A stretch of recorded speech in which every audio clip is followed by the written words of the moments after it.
RDAY Kandang Embek, pimpinan Bapak Haji Dwi Susanto bin Suwondo, bersama kawan RDAY, mari kita simak pencerahan dan testimoni. Yuk, pegang mic-nya. Bapak pegang mic-nya. Yuk. Assalamualaikum Pak Haji. Ya. Nama saya Juhra. Ya. Dari Tiga Raksa. Ya. Bos. Yang kemarin kesini. Nih, di itu bos. Buang. Ayo. Ya, minta ya istilahnya gimana gitu Pak. Apa? Punya urusan utang ini Haji. Yuk cerita lagi dari awal. Ya, saya kan anggap aja gue yang kemarin lupa, lo tanya lagi dari awal. Pak Haji. Ya Pak Haji, saya itu kerja di laut gitu ya. Baut? Iya, di kapal ikan. Oh di laut? Iya. Gue dengernya baut. Iya Pak Haji. Gue kalau kapal ingetnya jadi bajak laut. Iya Pak Haji. Hah? Bajak laut? Bajak laut ya Pak Haji. Nenek moyangku. Baru dapat 4 bulan, saya tuh kecelakaan. Akhirnya saya pulang. Dari bulan Mei sampai sekarang ini masih nganggur Pak Haji. Nah, kenal sama Pak Haji, ngeliatin di YouTube itu bulan 11. Waktu itu saya jalanin apa yang Pak Haji bilangin itu, istilahnya apa, tahajud, ngaji, terus sholat taubat, terus wirid, alhamdulillah, itu Pak Haji. Pertanyaannya apa? Ya pertanyaannya di status sih, Man? Pingin usaha ngelunasin utang Pak Haji. Kan usia Bapak udah 56. Udah gak usah kerja, ntar gue ajarin. Tadi gue ajarin ke Ibu, ya? Iya Pak Haji. Ibu ya? Iya Pak Haji. Ya boleh. Kasih. Ya bos. Ya, nama saya Mahmud Pak Haji dari Kerawang. Ini yang semalam Pak Haji, yang terakhir Pak Haji bilang rezeki saya keblokir. Saya usaha madu, bangkrut, digugat cerai istri sampai dicerai. Usaha kolam lele dibawa banjir. Nah itu Pak Haji, semalam kan dibilang. Bos, lo mendingan digugat cerai istri apa disantet sama istri? Pilihannya mana? Ya digugat cerai aja, bisa sehat. Gak ada pilihan ketiga. Kan hidup ini pilihan. Iya benar Pak Haji. Hidup ini ada pilihan. Iya Pak Haji. Milih digugat cerai istri apa milih disantet sama istri? Pilihan. Milih mana? Ya kalau pilihan itu sama-sama berat ya, ya mending digugat cerai kan mungkin saya. Tepuk tangan dah. Iya Pak Haji. Iya Pak. Nih penggugatnya udah datang. Oh gitu ya Pak Haji. Ini kan para istri. Oh iya Pak Haji. Ya. Ini para suami. Wajah-wajah penggugat tuh kelihatan. Ya gitu Pak Haji, semalam Pak Haji bilang, ntar gua ajarin. Ya ntar gua ajarin. Ya gitu Pak Haji, itu aja sih Pak Haji.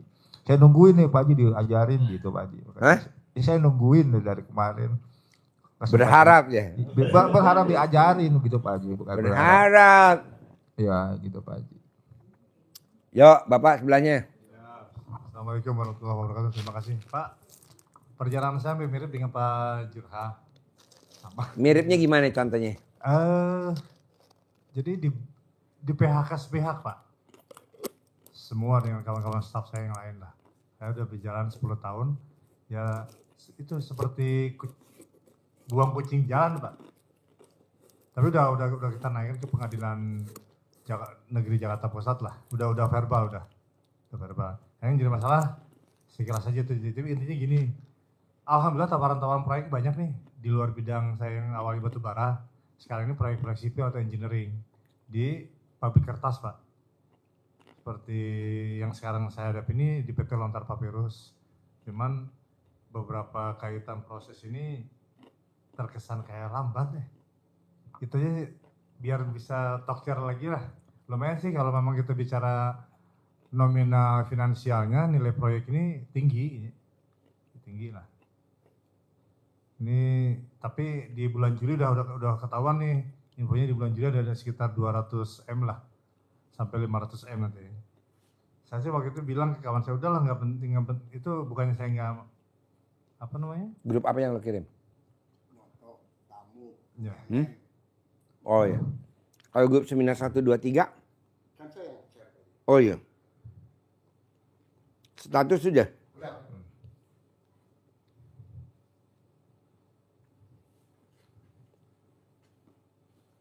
Terus Pak, lanjutin Pak. Oke lanjut ya. Jadi saya bilang ke kawan saya itu yang di PT Lontar Papirus itu, jadi minimal kita segera dapat jobnya, walaupun nilainya kecil ya. Jadi ingin memperlihatkan evaluasi kinerja lah Pak. Gitu. Dari situ nanti akses untuk nyambung ke perusahaan-perusahaan yang lain itu banyak gitu. Seperti itu aja sih. Biar tembus seperti apa gitu. Yang kedua sama ini, Pak Haji, rencana apa? Rencana mau jual tanah nih Pak Haji. Walaupun saya sering ikuti YouTube, cuman bisa aja sih, cuma sekalian di sini saya tanyakan gitu loh. Boleh. Tipsnya seperti apa gitu. Itu sih 2 poin itu aja, selebihnya itu masalah sakit tuh. Saya liatin di YouTube yang lain aja. Itu aja. Yuk, Ibu tadi temennya, saudaranya mau nanya apa? Pakai mic. Yuk. Assalamualaikum warahmatullahi wabarakatuh. Ya. Ibu nggak ada yang mau nanya, cuman kepingin jadi kaya raya tajir melintir. Boleh. Bisa membantu, Emang Ibu sehari-harinya bisa apa? membantu anak cucu. Nggak ada. Hah? Ibu rumah tangga aja. Oh ya, tinggal di mana? Sama anak di Jakarta, Depok. Oh ya. Anak 1, cucu sepasang. Bapak Ibu anak. ikut anak. Apa anak ikut Ibu? Ibu ikut anak. Oh, Ibu ikut anak. Ya. Oh ya. Suami udah meninggal. Suami udah meninggal. Udah berapa lama? Udah lebih kurang 3 tahun. 3 tahun. Ya. Ibu umurnya berapa? 73. 73. Ya. Oke. Jadi duit yang ngejar ibu. Apa? Ingin duit ngejar ibu. Tajir melintir. Iyalah. Anak cucu.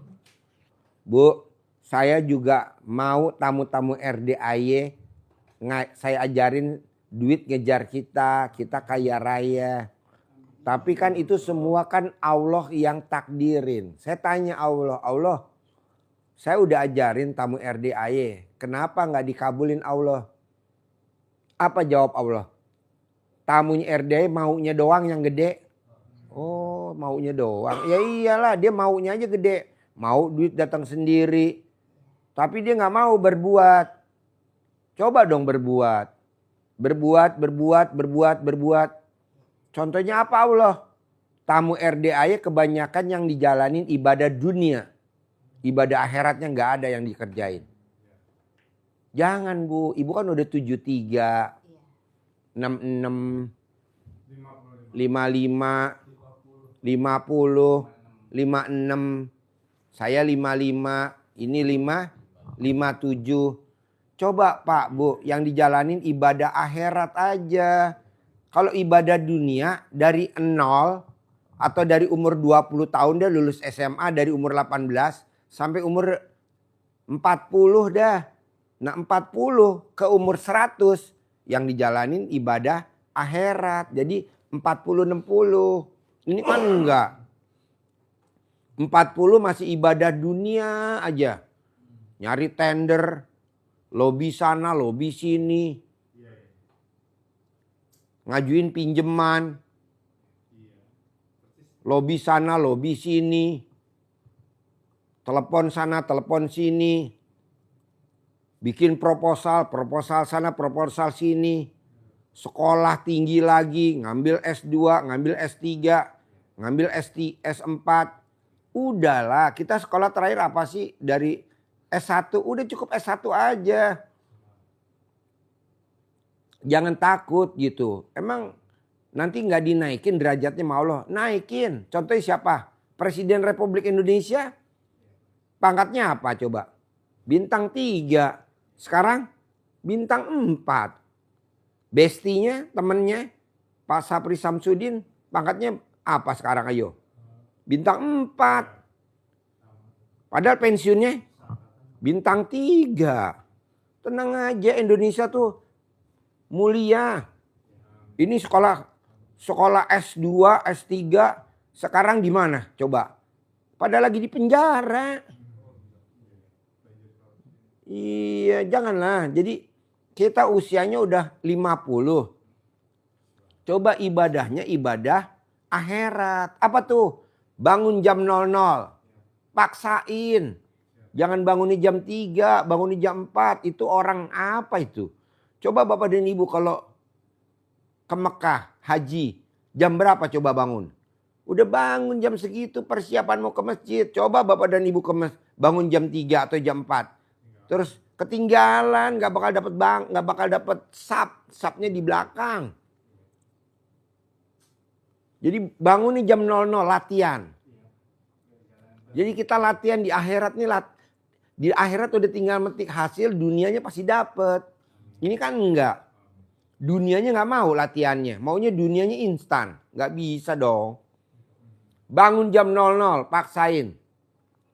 Senyum, paksain. Mandi pakai pandan 9 lembar, paksain. Sholat tahajud, paksain. Baca Quran dipaksain 12 juz. Ini kan enggak. Saya belum bisa Pak Haji, saya baru 2 juz. Enggak apa-apa, bertahap, paksain 12 juz.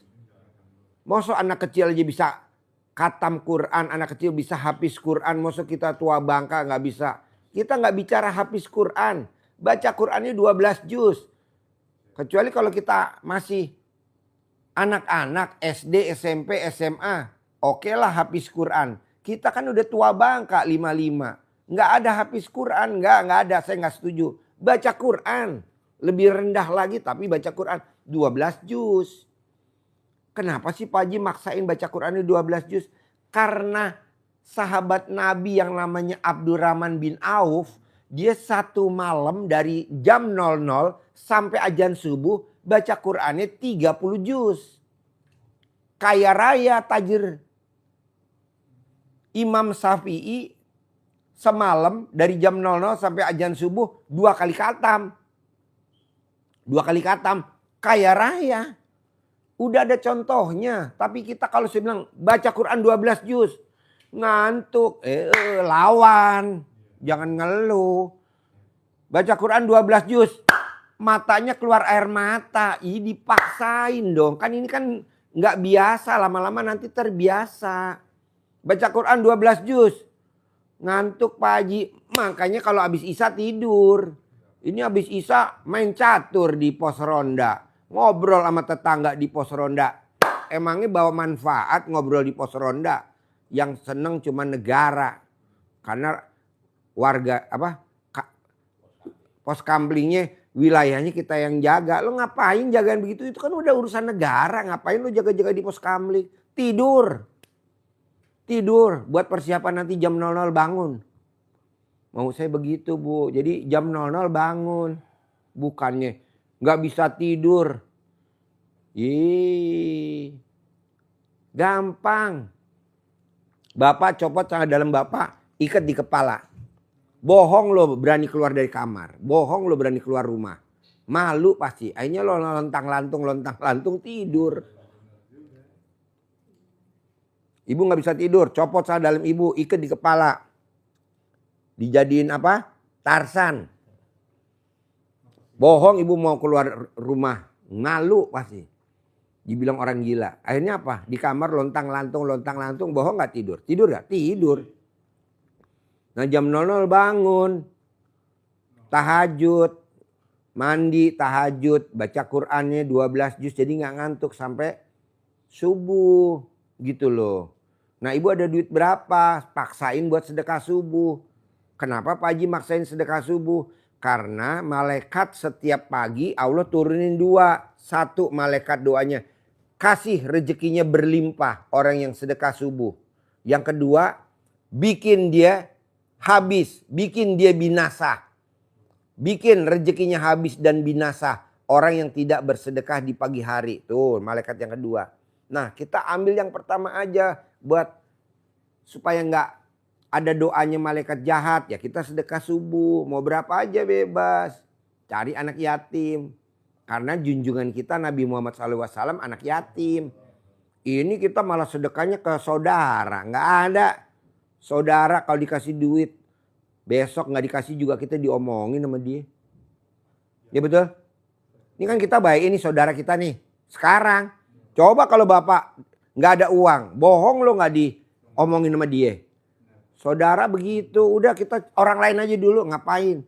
Tapi katanya kiai ustadz mesti orang terdekat. Lah lo pasiennya dia, pasien gue. Lo kan pasiennya RDA, ya dengerin aja gurunya. Ini enggak. Berobat ke rumah sakit Cipto Mangunkusumo, obatnya Cipto nggak diminum. Malah yang diminum malah iya bodrek, obat warung. Oh goblok. Gimana muter kabel? Gurunya kan ngomong sedekah ke anak yatim. Cari yatim yang kayak Nabi Muhammad SAW. Yatim apa? Yatim kurung. Karena Nabi Muhammad SAW tuh yatim kurung. Kok yatim kurung? Waktu saat dia papahnya meninggal, dia masih dalam perut ibunya. Lo cari di kampung lo ada gak? Nggak ada. Ya numpang aja di RDAY, wifi-nya RDAY. Gitu. Ini enggak. Nyari saudara. Lah ngapain saudara? Kalau ada ya kita kasih. Kalau kita lagi SOS kok pelurunya tinggal 1 mesti jitu. Iya, kecuali kalau peluru kita banyak ya udah kita bagi semua. Saudara kita kasih, ini kita kasih. Lo lagi nggak ada. Cari aja, paksain gitu loh. Kedua, sedekah Jumat Barokah nggak boleh bolong. Cari siapa lagi? Ya anak yatim kurung. Ini enggak Jumat Barokah ngasih makan gratis, ya nggak apa-apa. Tapi orang yang dikasih makan dimakan nggak kan kadang nggak dimakan. Dia pulang dari masjid kita kasih. Sampai di rumah kita takut ketahuan sama istri. Nggak makan masakan istri. Akhirnya yang dari sana dikasih ke ayam. Kasih ke saya nggak barokah. Udah cari yatim kurung aja. Nggak ada Pak Haji. Ya numpanglah ke RDAY gitu. Ketiga, sholat ba'da qobliyah jangan bolong. Terus sholat taubat jangan bolong. Terus sifat 18 nggak boleh ada. Itu aja Pak. Nanti dari Allah bohong nggak tunai Pak. Kenapa? Karena tamu RDAY yang maksain sholat baca Quran 17 juz dapat MBG-nya 10 titik. Gitu. Ini Bapak dan Ibu kan enggak. 10 titik Pak. 17 juz. Kita cuma disuruh 12 juz. Pak Haji, Allah kok nggak ngasih saya ya 10 miliar? Pasti Allah punya catatan. Dari sifat yang 18 nggak semuanya lo kerjain. Nah coba lo kerjain dari sifat 18 jangan ada yang bolong. Pak, tidak ada orang kaya raya yang punya sifat 18. Salah satunya mikir. Nggak ada. Kalau nggak percaya Bapak lihat ke Plaza Indonesia. Di Plaza Indonesia itu semua toko jual barang-barang mahal. Nggak ada yang barang murah. Namanya Plaza Indonesia. Bapak lihat ada tas harganya 1 miliar. Tas harganya 2 miliar. Kalau kita orang kaya raya lihat tas udah biasa. Makan di Lamoda udah biasa. Makan nasi padang di Sari Ratu udah biasa. Tapi kalau yang nggak biasa baru masuk aja di Lamoda. Kita duduk aja udah kena cas. Lihat tas harga 1 miliar. Bapak langsung masuk UGD. Ibu langsung masuk ke ruang jenazah. Karena dia kaget. Hah? Bapak lihat jam. Harganya berapa coba paling murah di sono? 300 juta Pak jamnya. Bukan Rolex Pak. Jam-jam biasa aja. 300, 400. Itu orang kaya Pak. Ngisi bensin juga Pertamax turbo. Ini kita ngisi Pertalite. Ya elah. Antrinya panjang. Gue gak pernah isi Pertalite. Belum pernah gue. Gue selalu ngisi Pertamax turbo. Kenapa? Latihan lah jadi orang kaya. Ini pengen jadi orang kaya Bapak dan Ibu gak latihan. Gak bisa lah.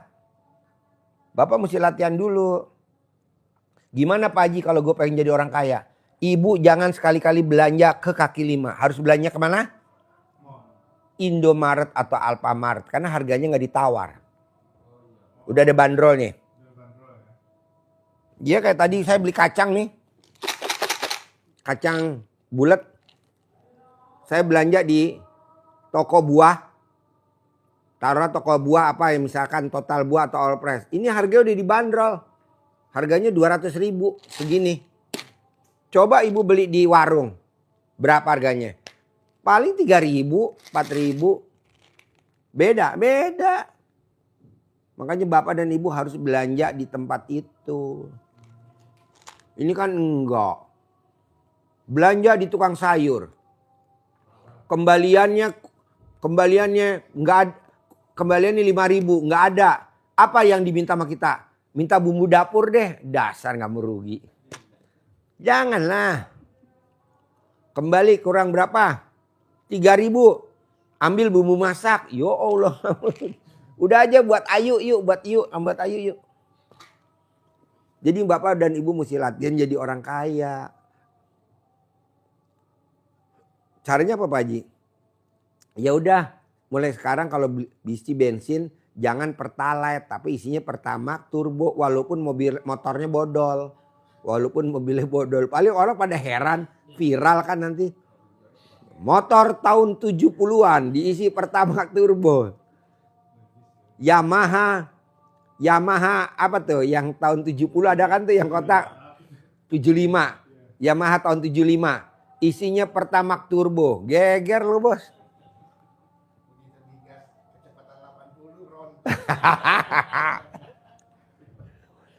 Ini kan enggak bapak. Ya mana mic-nya, pakai mic.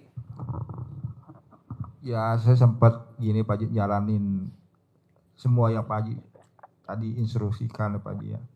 Itu kalau kita ada sholat malam ngaji, terus paginya ditempur sholat tobat, kita zikir alhamdulillah dan sebagainya. Itu waktu kita untuk bekerja itu. Oh enggak Pak, bagi tugas. Bangun jam 00, senyum, mandi, tahajud, baca Quran 12 juz itu dari jam 00 sampai subuh. Ya. Nah nanti sedekah subuhnya itu enggak jam segitu. Itu dari habis asar dari jam 00 sampai jam 00. Oh iya Pak. Sedekah Jumat barokahnya itu setiap hari Jumat. Ya. Sholat ba'diyah qobliyahnya itu 5 waktu. Sholat taubatnya itu dari maghrib sampai isya 18. Oh, Tapi yang 50 dicicil dari bangun tidur sampai mau tidur. Yang sifat 18-nya itu dari bangun tidur sampai mau tidur. Udah dibagi Pak. Iya Pak Haji. Karena saya lihat, Ya. Bapak nanti lihat di Al-Quran. Iya Pak Haji. Itu tidak ada baca Quran habis subuh. Nggak ada. 1/2 malam di surat Al-Muzammil. 1/2 malam. Baca Quran itu 1/2 malam. Oke. Kita enggak baca Quran habis subuh. Habis subuh kita udah waktunya aktivitas dunia. Yang olahraga lah, yang mau ke kantor lah ya. Yang masak lah buat persiapan nanti aktivitas pagi. Karena siang kita sibuk. Bukannya habis duhur baca Quran, habis maghrib baca Quran. Iya Pak Haji. Lu mesti ikut tuntunannya dulu dong bos di Iya Al-Quran benar Pak bos. Haji. Iya benar Pak Haji. Walaupun gue SD Impres kan gue nggak tahu. Tapi kan gue ngeliat, oh iya. Bangun 1/2 malam. Ya yang mau saya tanyakan gini Pak Haji. Setelah kita ibadah ekstrim seperti itu tuntunan untuk mencari ikhtiar, mencari rezekinya bagaimana Pak Haji? Nggak usah kan Bapak udah 55. Kan udah cukup dunia Jadi kemarin. kita nggak usah nyari rezeki, akan datang sendiri. Datang gitu, Pak. sendiri kan udah dicontohin sama Maryam. Keponakannya Nabi Oh. Zakaria.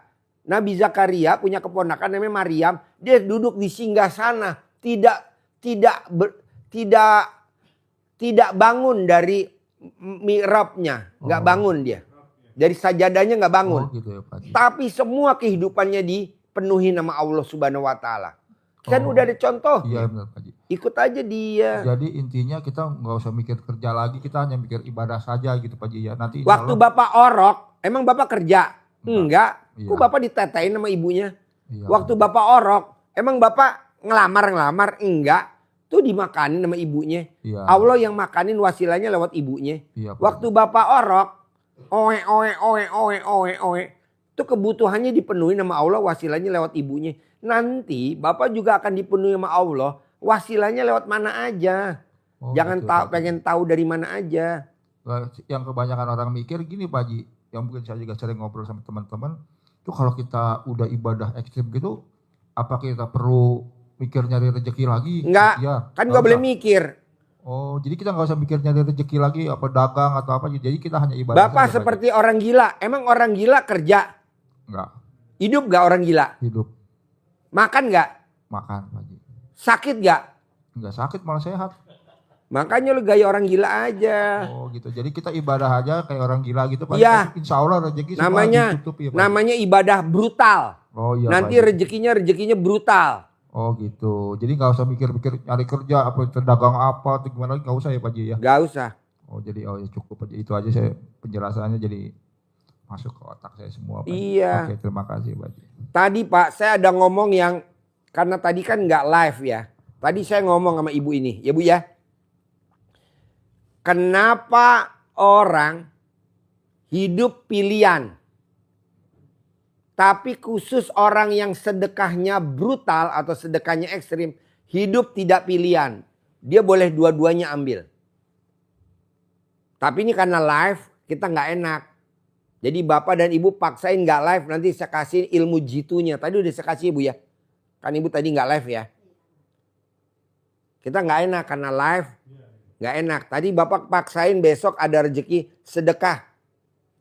10 juta ekstrim, jadi kita nggak live. Enak kita ngobrolnya. Jadi kan kalau orang ngomong gini, hidup ada pilihan.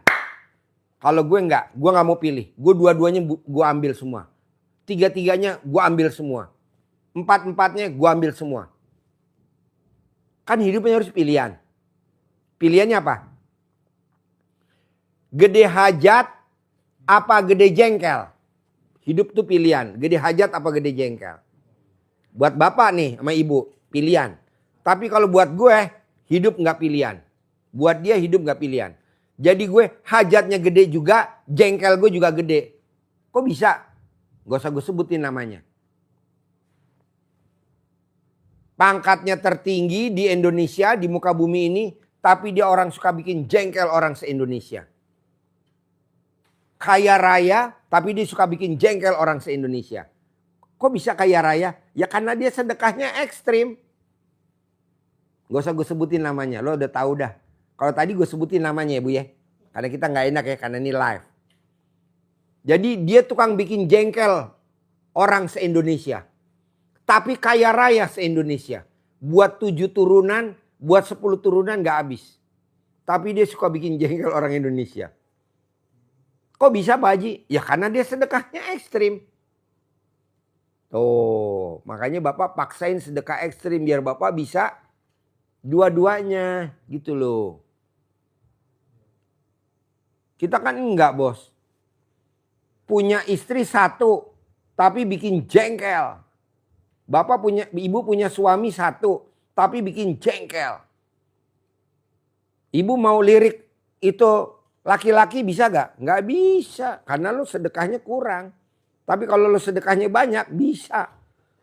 Lo jajarin laki 10 lo beli aja. Kok gitu? Lah itu raja. Gak usah gue sebutin raja negara-negara mana. Istrinya banyak gak? Hah? Banyak lah. Ratu. Suaminya banyak gak? Tapi sedekahnya banyak gak? Bu. Ini kan enggak kita Pak. Pilihannya 2. Gede jengkel apa gede hajat? Gede hajat ya lo gak boleh jengkel. Tapi kan jengkel kebiasaan kita. Gue nggak bisa ngilangin jengkel Pak Haji. Lawan pakai sedekah. Jadi Allah kasih ekstra. Karena sedekah artinya apa? Tolak bala. Ini kan enggak. Jadi lo pilihannya cuma 2. Kalau nggak ini ya ini. Bisa gak Pak Haji dua-duanya? Nggak ada. Kenapa? Karena sedekah lo nggak ada. Gitu. Ambil duit. Tapi kalau lo baksain baca Quran 12 juz kan cair 10 miliar. Iya dong setiap bulan. Buat sedekah. Jadi lo jengkel boleh. Hajat lo makin kaya. Jengkel makin kaya. Karena lo sedekahnya gede. Tapi kalau sedekah lo gak gede. Lo jengkel terus gak bakal kaya raya. Tapi kalau lo sedekahnya gede. Kok gitu Pak Haji? Ini aneh nih ilmunya. Ya karena gue lihat orang Indonesia, lo lihat, gak usah gue sebutin namanya, lo pasti udah bisa naksir. Dia orang terkaya di Indonesia, tapi dia tukang bikin jengkel orang se-Indonesia. Tapi kaya raya, kok bisa? Tapi lo lihat sedekahnya dia. Enggak, walaupun bukan duit dia yang disedekahin. Bebas, mau duit dari Arab, mau duit mana disedekah. Iya, boleh. Gitu loh bos. Dia orang terkaya di Indonesia bos. Di zamannya orang terkaya di Indonesia. Tapi dia orang paling ngejengkelin penduduk se-Indonesia. Kok bisa ya? Ya bisa lah bos. Sedekahnya. Wow. Dia bangun masjid berapa ribu masjid yang dia bangun. Masjidnya. Santunan anak yatim di mana-mana. Ibadahnya di mana-mana. Berangkatin umroh di mana-mana. Orang miskin dipindahin. Jadi pada hidupnya di luar pulau jadi kaya raya. Jadi di Pulau Jawa orang pada miskin. Dipindahin ke Kalimantan. Sekarang anak cucunya pada kaya raya. Pindahin ke Lampung. Sekarang jadi kaya raya anak cucunya. Punya lahan. Di Pulau Jawa dia nggak punya lahan. Dipindahin. Ya betul? Dia beasiswa. Beasiswa. Semua orang dibeasiswain sama dia. Semua disekolahin ke luar negeri. Semua. Tapi dia bikin jengkel masyarakat Indonesia di zamannya. Tapi dia orang kaya raya di Indonesia di zamannya. Berarti intinya apa? Sedekah adalah tolak bala.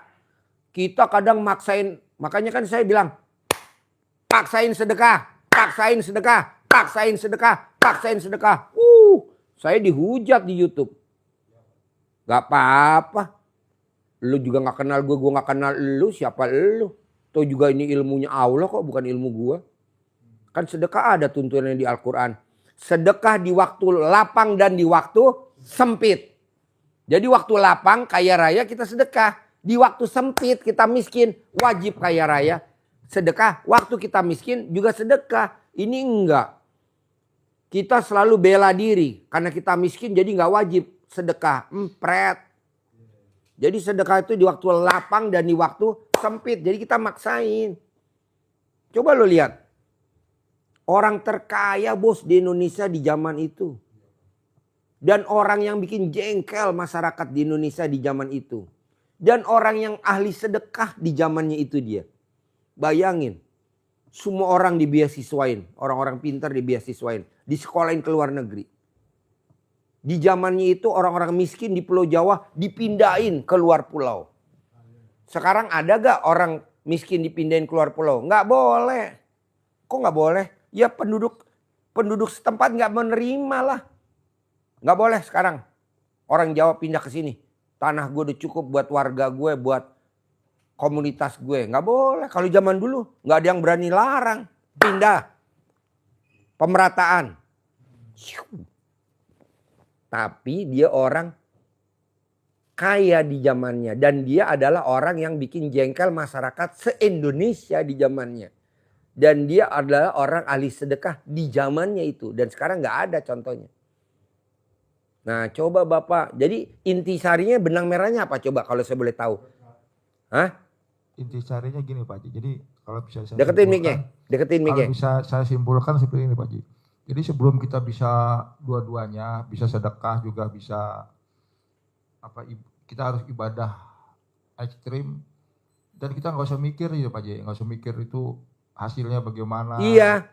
Juga pokoknya Pak, ibadah aja ini gitu, Pak orang yang tadi saya sebut orang terkaya di Indonesia. Iya, orang paling dan yang orang bikin jengkel se-Indonesia. Iya, Pak dan Haji. orang ahli sedekah se-Indonesia. Ini dulu awalnya dia anak orang miskin. Ya orang yang paling berkuasa di Indonesia zamannya ya Pak Haji ya. Ya.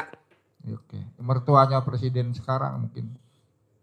Ya oke paham. Maksud saya inti sarinya benang merahnya apa? Ibadah dulu. Karena kan kita belum bisa sedekah ekstrim. Ibadah Berbuat ekstrim. dulu. Berbuat dulu.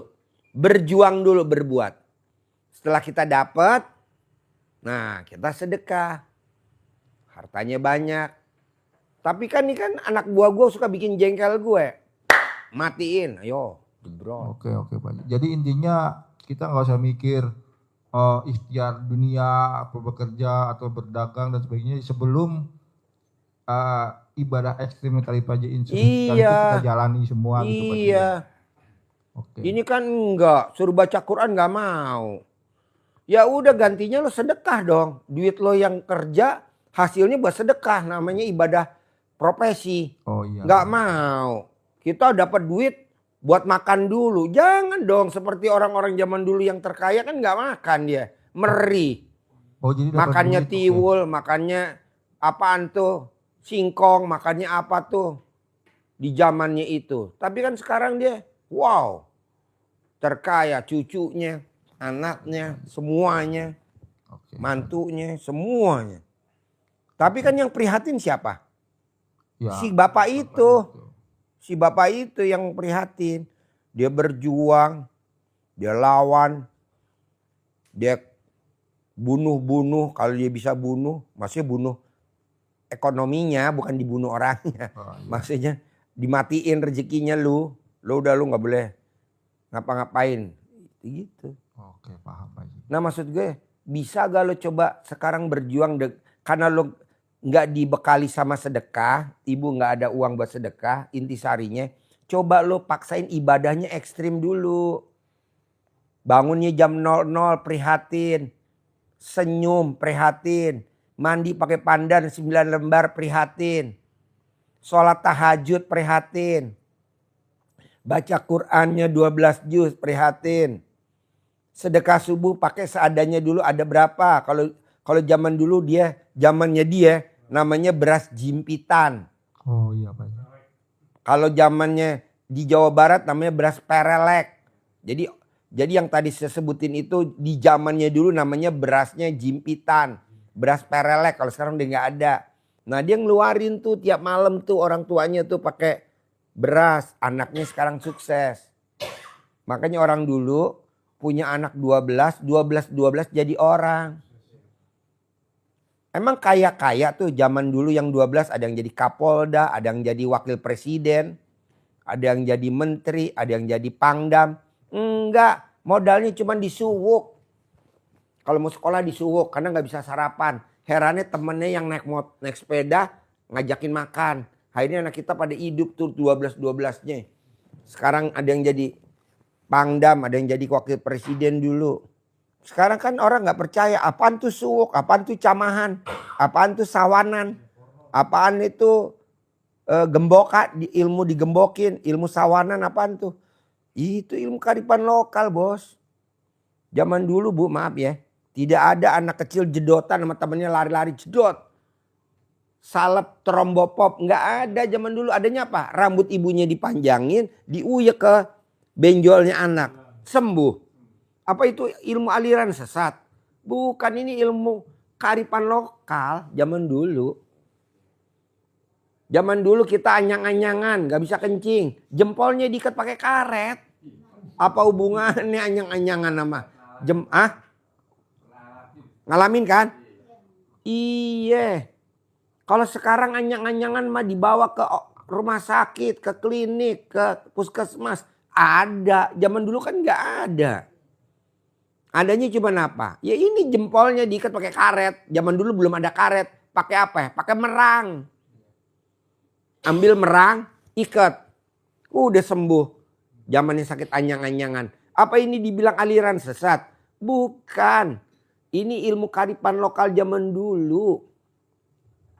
Ilmu centong. Buat manggil duit. Dibilang aliran sesat. Siapa bilang? Centong itu ilmu yang super manjur. Kalau yang centongnya yang udah lama ya, yang dari kayu jati. Buktinya apa? Pada saat bapak dulu kecil, ibu kecil, kalau perutnya kenyangan, itu dicentongin sama orang tua kita. Nih, buat si ini. Nih, buat si ini. Sembuh gak? Sembuh. Ingat ya bapak zaman dulu? Ada gak tuh? Zamannya kekenyangan makan. Waktu kecil. Dicentongin apa-apa? Centongnya. Hah? Hah? Gak apa-apa. Banyak kan plastik sekarang. Iya. Sekarang banyak orang sakit diabetes. Kenapa? Karena masak nasinya nggak pakai kukusan bambu. Masaknya pakai magicom, pakai itu listrik. Makanya hampir 100% penduduk Indonesia sakit diabetes, sakit asam lambung. sakit asam urat. Kenapa? Karena makannya dari, harusnya pakai apa? Penetralnya. Kukusan. Zaman dulu kita mau ngukus singkong, pakai kukusan. Zaman sekarang kan kalau singkong dimasukin panci yang aluminium tuh. Ya betul. Kok ngukus pakai gitu? Akhirnya budaya Indonesia yang makin siapa sekarang budaya Indonesia yang meraktekin? Jepang.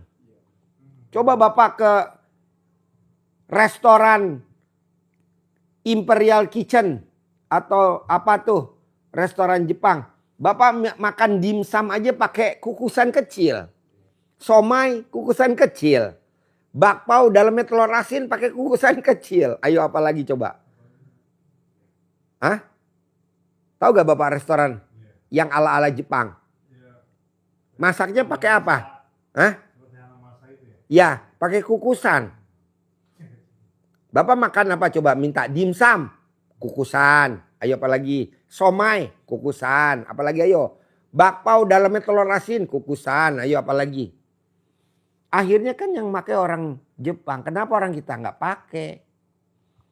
Harusnya Bapak masak nasinya seperti orang tua kita dulu.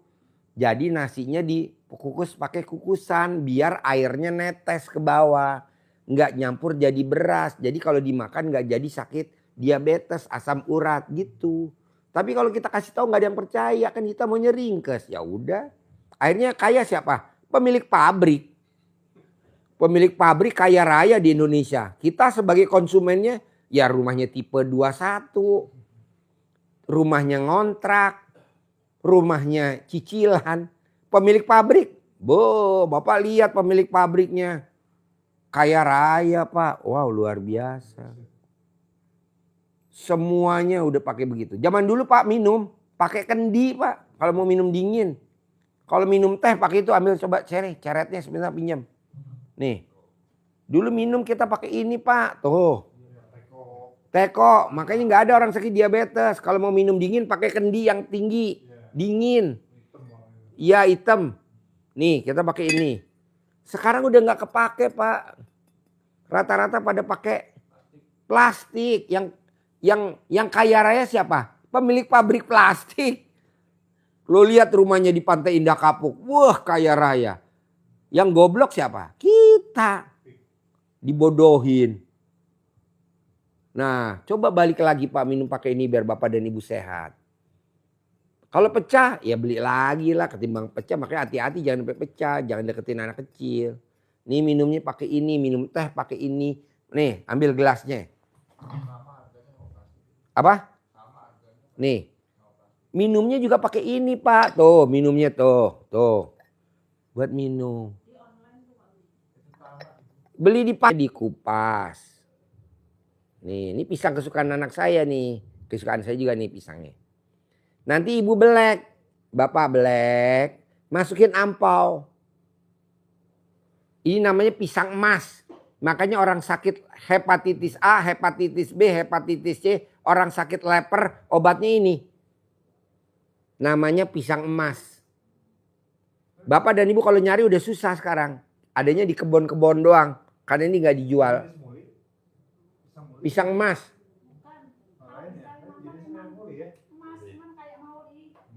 Pisang emas. Ini obat sakit hepatitis A, hepatitis B, hepatitis C. Nih, orang sakit hepatitis obatnya ini. Bukan, itu orang sakit tipes. Juga orang yang bikin susuk makan itu bisa luntur. Iya. Iya, jadi kalau pakai susu. Nah, ini nanti dibelek, Bu. Masukin ampau, makan. Oh. Nah, maksud saya gitu, Pak. Bapak dan Ibu kalau sakit leper, you juga jangan dioperasi lah. Minumnya itu. Obatnya apa Pak Haji? Sirup sarang sari. Tuh. Ya, sirup sarang sari. Sirup yang botolnya zaman dulu mereknya sarang sari. Itu obat sakit leper, hepatitis A, hepatitis itu sembuh. Ini malah ke dokter. Itu di kelas Indonesia ada ya? Di Plaza Indonesia banyak, tapi kan Bapak dan Ibu kan kelasnya pasar impres. Di impres aja dulu. Sarangsari.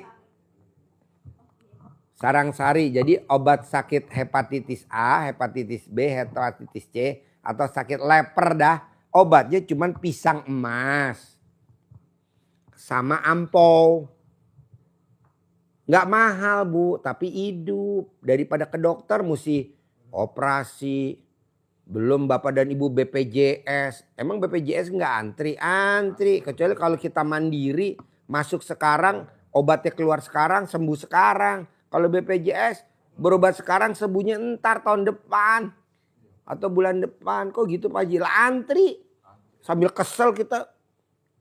Sambil ngeluh. Hah? Tambah sakit. Kan ngeluh. Oh begini nih BPJS ya. Udah datangnya pagi-pagi, pulangnya sore-sore. Mana mic-nya? Iya kalau gitu udah melanggar pantangan yang sifat 18. Iya. Jengkel. Nah mau saya, udahlah pakai ini aja pisang emas.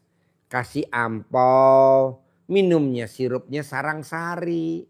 Itu obat zaman dulu. Iya Pak Haji. Nanti minumnya jangan pakai gelas. Pakai apa? Pakai ini. Minumnya air putih kayak mau teh pakai ini. Nih. Gitu loh bos. Jadi kembali lagi ke alam.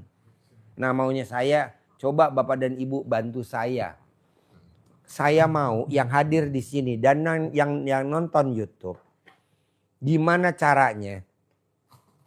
Februari harus cair 10 miliar. Amin. Kalau memang belum bisa cair, ulangi lagi nih ilmu RDI di Februari. Maret harus cair 10 miliar. Kalau memang Maret belum cair, ulangi lagi di bulan Maret biar April cair. Jadi diulangi lagi. Namanya juga kan proses.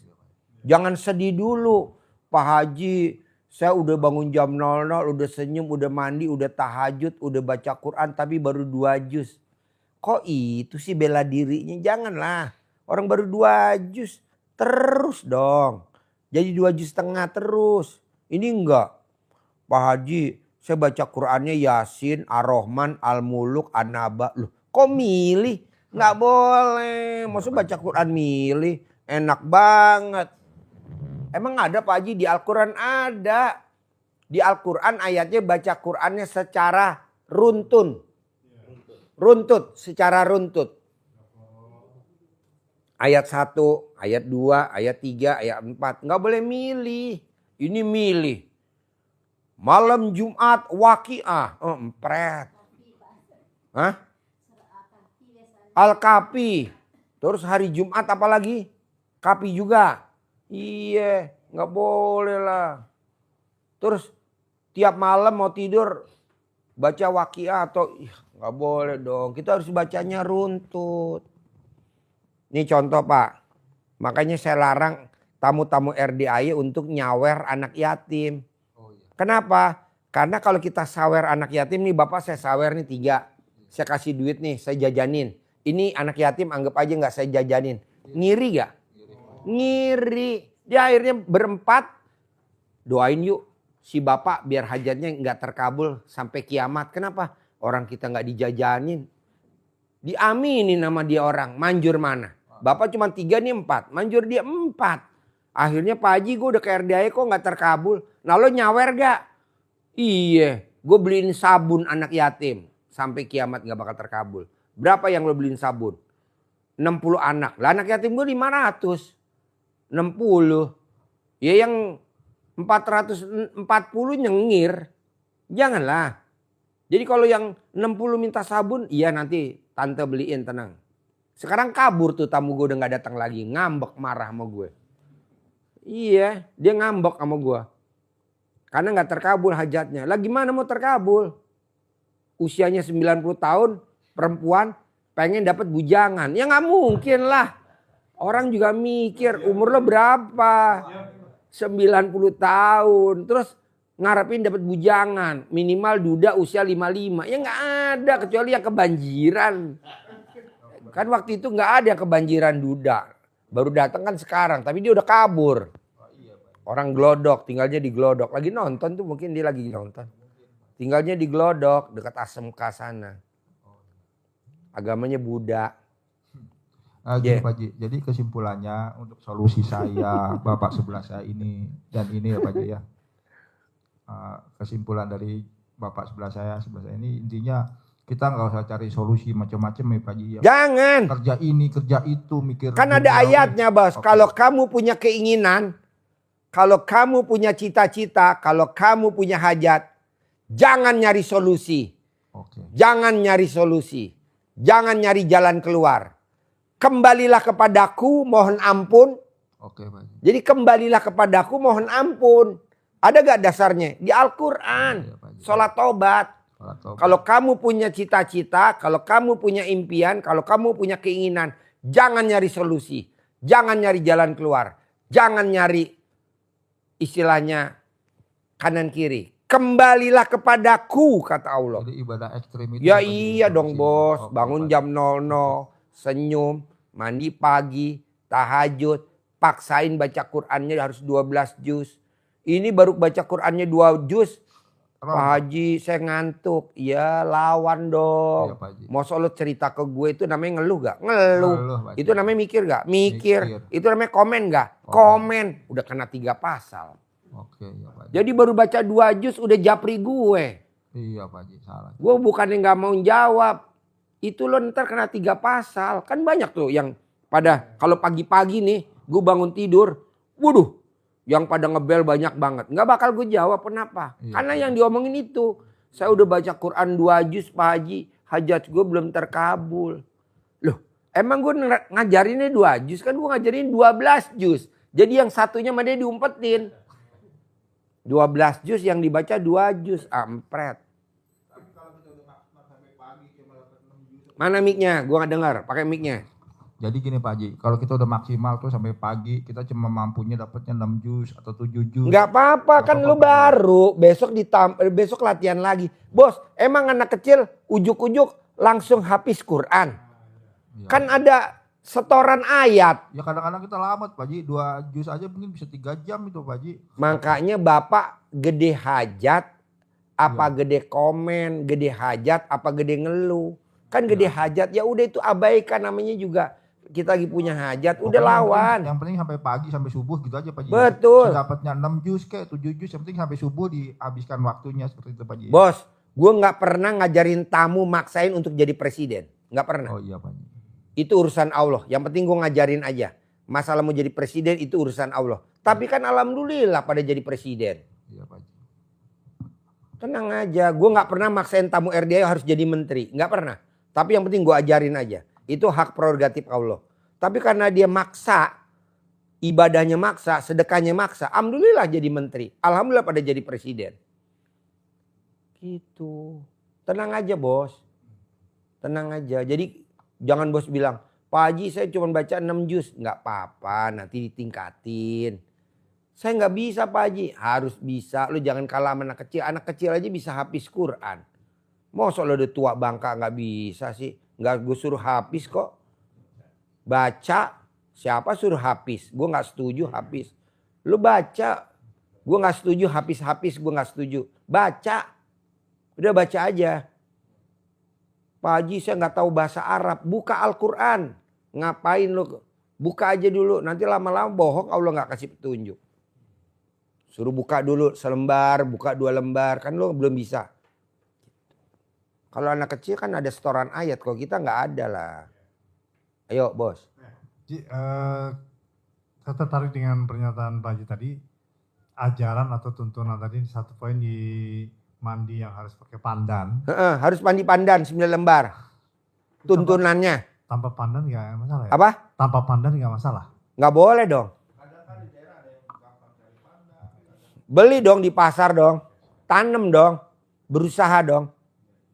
Tapi selama saya masih di Sumatera sampai malam di sini ya mandi tetap Haji jam 00 gitu. Mana coba lihat hajatnya terkabul gak dia? Biasa-biasa aja. Oh iya. Harus pakai pandan Siap, bos. siap. Oke. Itu aja. Ji. Orang yang mandi pandan itu bahasanya saldonya nggak pernah di bawah 10 M. Tapi katanya mandi pandan sama mandi garam bagusan mandi garam. Ya ntar alat kelamin lo asin. Telur asin. Ngapain lo mandi garam? Garam buat masak kalau malah buat mandi. Garam buat masak bukan buat mandi. Mandi pakai pandan lah. Ini pakai garam. Nanti karatan. Iya rukiah pakai garam. Ngapain?